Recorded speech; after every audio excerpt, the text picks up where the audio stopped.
Could a group of nomads actually have crafted something like this?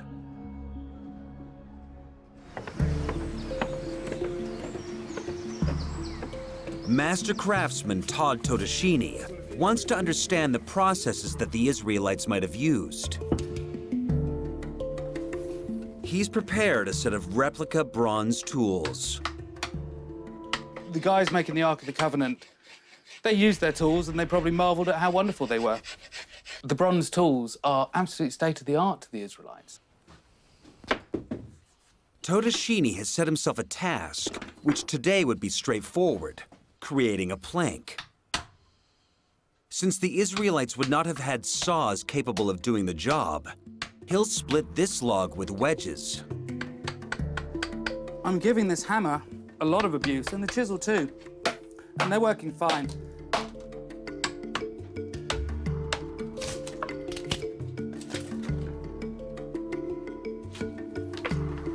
That's a really nice piece, actually. It's nice and flat. The rest of it is not fit for the Ark of the Covenant, and this is the one I'm going to work. To flatten a surface, the only tool available would have been an adze like this. So, with some basic bronze tools, I've made a plank that's the same size as one of the ones that would be on the end of the Ark of the Covenant. It would have been perfectly feasible for the Israelites to create the Ark's wooden components in a desert camp. But what about the gold? The Bible says that every surface of the Ark was coated in it. Smith, Dave Chapman, has brought along a basic furnace. They're going to attempt to make a ring of the kind that might have attached the Ark's carrying poles. Bronze will substitute for the gold. So basically, we've got an earthenware, a pottery furnace, which is, as far as we can tell, pretty similar to what they had. Inside here, we've got a ceramic pot completely surrounded by burning charcoal. Yep. With a little lid on top and the bronze inside the pot. That's it. Technology hasn't changed for, well, the best part of 5,000 years, I suppose. Yeah. The ancient Egyptians were using this kind of kit, and the Israelites certainly would have had access to this level of technology. If the Israelites did cast from gold, this is how they would have done it. The goatskin bellows pump oxygen into the charcoal fire, driving up its heat to almost 1,700 degrees Fahrenheit. Chapman has made a mold with a technique that dates back at least 5,000 years. It begins with a wax model. So you encase this in clay to create a mold around it. That's right. You melt the wax out, and that will leave you with that shape inside the clay. That's right. You will end up with a bronze ring of exactly this form. That's exactly it. OK, here it comes. While the bronze heats up, Totoshini brings out the mold. It's already been fired, so the clay is hard and the wax has been poured away.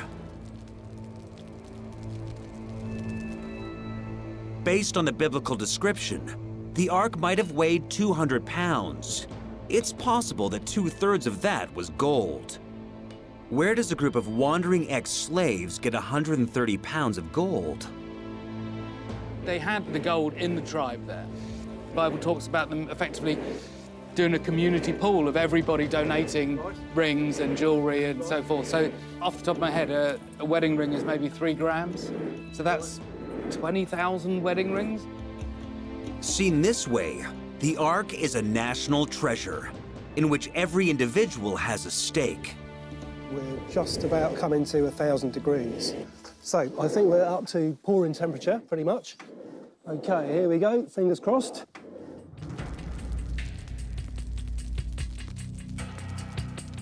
It's like a living thing in there. This is the bit where their heart is beginning to race. It's a lot of effort for that 2-second moment. Once cooled, there's only one way to find out if it's worked. I mean, this moment has not changed in thousands of years, has it? Tantalising, isn't it? There we are. That looks pretty faultless.